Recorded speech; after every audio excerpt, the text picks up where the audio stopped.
तो आपसे ये आग्रह कर रहा हूं कि आपके यहाँ जो विद्यार्थी हैं, जो आपके संगठन से जुड़े हुए हैं, आप उनको हमसे जोड़िए और हम उनके साथ काम करके इस देश में नए तरीके का स्टूडेंट मूवमेंट खड़ा करने का काम करेंगे, विद्यार्थियों के एक तबके को आगे बढ़ाने का काम करेंगे।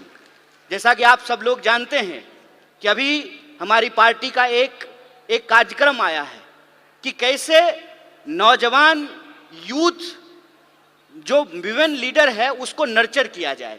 उसके लिए इंदिरा फेलोशिप की शुरुआत की गई है। हमको लगता है कि अलग अलग तरह का जो हमारा फ्रंट है, उस फ्रंट को आपस में मिल करके एकजुट होकर के काम करना चाहिए और इस एकता को हम आगे बढ़ा सकें, उस कंफर्टेबल माहौल को हम लोग तैयार कर सकें जहां महिलाएं राजनीतिक कार्यक्रमों में आने से घबराएं नहीं, उनको डर ना लगे। ऐसा पॉलिटिकल कल्चर हमको एस्टेब्लिश करना चाहिए, क्योंकि सवाल आज हमारे सामने एक बहुत ही गंभीर है। गंभीर सवाल ये है कि आपको कुछ चीज़ों को बड़ी बारीकी से देखने और समझने की ज़रूरत है। ऐसा नहीं है कि हमारे देश में महिला प्रधानमंत्री नहीं हुई, हमारे देश में महिला राष्ट्रपति नहीं हुई, हमारे देश में लोकसभा की स्पीकर नहीं हुई, गवर्नर नहीं हुई, मेयर नहीं हुई, चीफ मिनिस्टर नहीं हुई। ऐसा नहीं है। तो एक तरफ महिलाओं को प्रतिनिधित्व भी मिला, लेकिन दूसरी तरफ आज की अगर हम बात करें तो महिला अपराधों की संख्या में भी बढ़ोतरी हुई है। इस अंतर विरोध को हमको समझना पड़ेगा। ऐसा कैसे हो रहा है? ऐसा अगर इस देश के इतिहास को हम बारीकी से देखेंगे तो हमको समझ में आएगा। जैसा कि हमारे राष्ट्रीय अध्यक्ष ने कहा कि जो अपने आप को विकसित देश कहते हैं, उन विकसित देशों में भी महिलाओं और पुरुषों को बराबरी के वोट के अधिकार नहीं मिले थे। अमेरिका में 1 पर्सन 1 वोट के लिए एक बहुत बड़ा आंदोलन किया गया था, लेकिन ये हमारे पुरखों की देन है, जो हमारे फाउंडिंग मदर्स एंड फादर्स हैं। उन्होंने इस तरीके का संविधान बनाया कि आज़ादी के साथ ही हमको वोट का अधिकार मिल गया। आप लोगों को यह बात जाननी चाहिए कि हम नाम तो लेते हैं डॉक्टर बाबा साहब भीमराव अंबेडकर का, उनका योगदान है इस देश के संविधान को बनाने में, लेकिन अगर आप संविधान सभा को देखेंगे तो 15 महिलाएं भी उस संविधान सभा की सदस्य थी, जिन्होंने अपने विचार रखने, अपने सलाह दिए, जिससे यह संविधान बन करके तैयार हुआ। वो 15 महिलाएं थी और वो अलग अलग समुदाय से थी, अलग अलग जो है क्षेत्र से थी, अलग अलग पृष्ठभूमि से थी। उन्होंने अपना योगदान दिया है। इस देश के इतिहास को अगर हम देखें तो आप महात्मा गांधी के योगदान को भुला नहीं सकते हैं। सबसे ज्यादा जो एंटी कॉलोनियल मूवमेंट पूरी दुनिया में हुआ, महिलाओं को आंदोलन से जोड़ने का काम अगर किसी व्यक्ति ने किया तो उस व्यक्ति का नाम महात्मा गांधी है। और आप देखिए कि देश को आजाद कराने के लिए, अंग्रेजों को इस देश से भगाने के लिए महात्मा गांधी जी को कस्तूरबा गांधी को छोड़ने की जरूरत नहीं पड़ी। छोड़नी पड़ी क्या? कस्तूरबा गांधी को साथ लेके चलते थे ना। और एक आज के प्रधानमंत्री हैं, कहते हैं कि हमको देश की सेवा करने के लिए पत्नी छोड़ना पड़ा। हाय रे बेईमानी। मेरी एक दोस्त है, उसने मुझे कहा एक दिन कि मुझे मोदी जी बहुत पसंद हैं।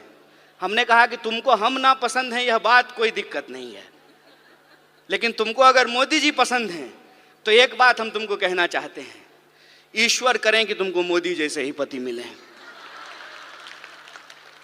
दूर से बात बहुत अच्छा लगता है, अपने पे जब अगर बात आ जाए तो उसका असर समझ में आने लगता है। आप मुझे बताइए, जो महिलाएं ये कह रही थी कि बृजभूषण जी ने कुछ नहीं किया, रह पाएंगी बृजभूषण के साथ? जीवन बिता पाएंगी उसके साथ? हमारे समाज में जो आज हो रहा है उसको हमको बहुत गंभीरता से समझने की जरूरत है। जो अधिकार हमको एक एक करके बिना लड़े मिल गए, इस देश में समान वोट के अधिकार के लिए कोई महिला आंदोलन नहीं हुआ। जब संविधान लिखा जा रहा था तो वोट का अधिकार दे दिया गया। इस देश में संविधान सभा में 15 महिलाएं शामिल होंगी, इसके लिए कोई आंदोलन नहीं हुआ।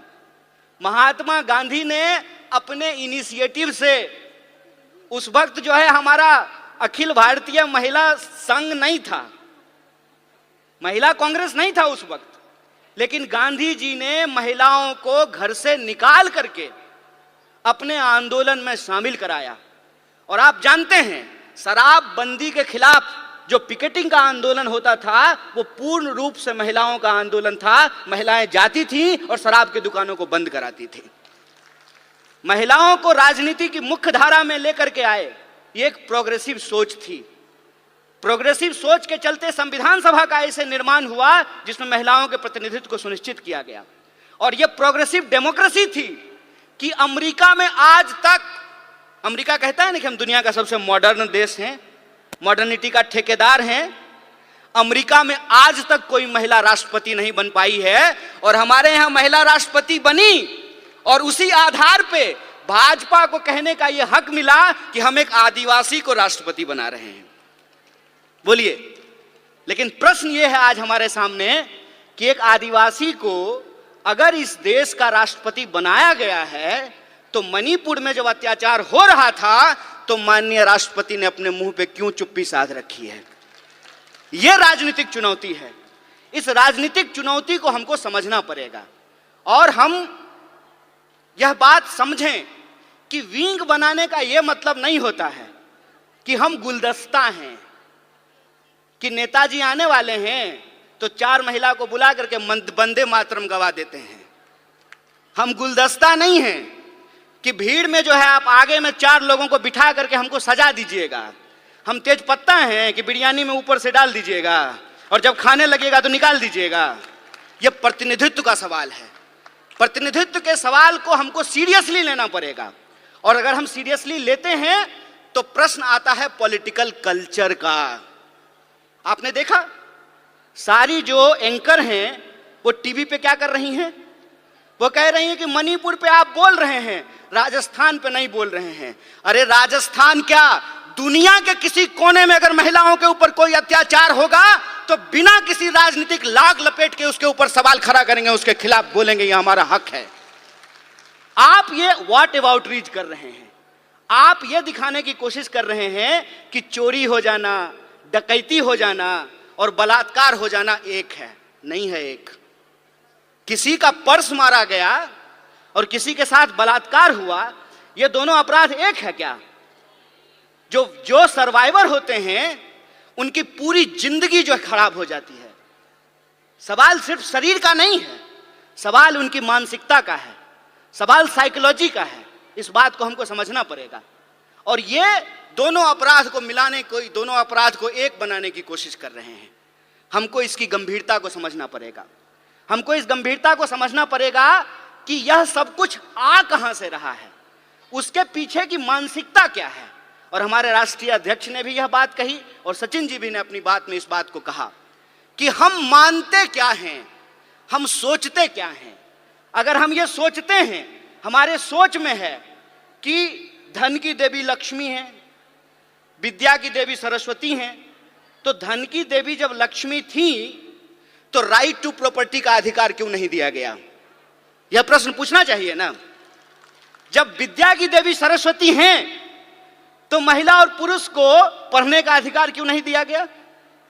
यह जब हम सोचेंगे तब हमको समझ में आएगा कि आजादी गिफ्ट में नहीं मिला है। देखिए इंडिया प्राइम न्यूज।